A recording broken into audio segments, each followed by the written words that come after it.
Now when the Pharisees gathered to him, with some of the scribes who had come from Jerusalem, they saw that some of his disciples ate with hands that were defiled, that is, unwashed.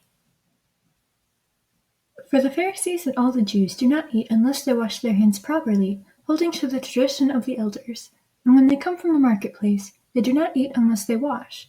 And there are many other traditions that they observe, such as the washing of cups and pots and copper vessels and dining couches. And the Pharisees and the scribes asked him, "Why do your disciples not walk according to the tradition of the elders, but eat with defiled hands?" And he said to them, "Well did Isaiah prophesy of you hypocrites, as it is written, 'This people honors me with their lips, but their heart is far from me. In vain do they worship me, teaching as doctrines the commandments of men. You leave the commandment of God, and hold to the tradition of men.'" And he said to them, "You have a fine way of rejecting the commandment of God in order to establish your tradition. For Moses said, 'Honor your father and your mother,' and whoever reviles father or mother must surely die.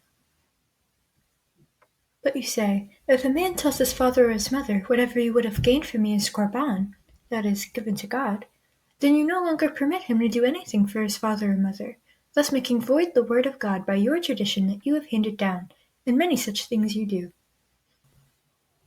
And he called the people to him again, and said to them, "Hear me, all of you, and understand. There is nothing outside a person that by going into him can defile him, but the things that come out of a person are what defile him. If anyone has ears to hear, let him hear." And when he had entered the house and left the people, his disciples asked him about the parable. And he said to them, "Then are you also without understanding? Do you not see that whatever goes into a person from outside cannot defile him, since it enters not his heart but his stomach, and is expelled?" Thus he declared all foods clean. As he said, what comes out of a person is what defiles him. For from within, out of the heart of man, come evil thoughts, sexual immorality, theft, murder, adultery, coveting, wickedness, deceit, sensuality, envy, slander, pride, foolishness. All these evil things come from within, and they defile a person. And from there he arose and went away to the region of Tyre and Sidon. And he entered a house and did not want anyone to know, yet he could not be hidden. But immediately a woman whose little daughter had an unclean spirit heard of him and came and fell down at his feet. Now the woman was a Gentile, a Syrophoenician by birth, and she begged him to cast the demon out of her daughter. And he said to her, "Let the children be fed first, for it is not right to take the children's bread and throw it to the dogs." But she answered him, "Yes, Lord, yet even the dogs under the table eat the children's crumbs."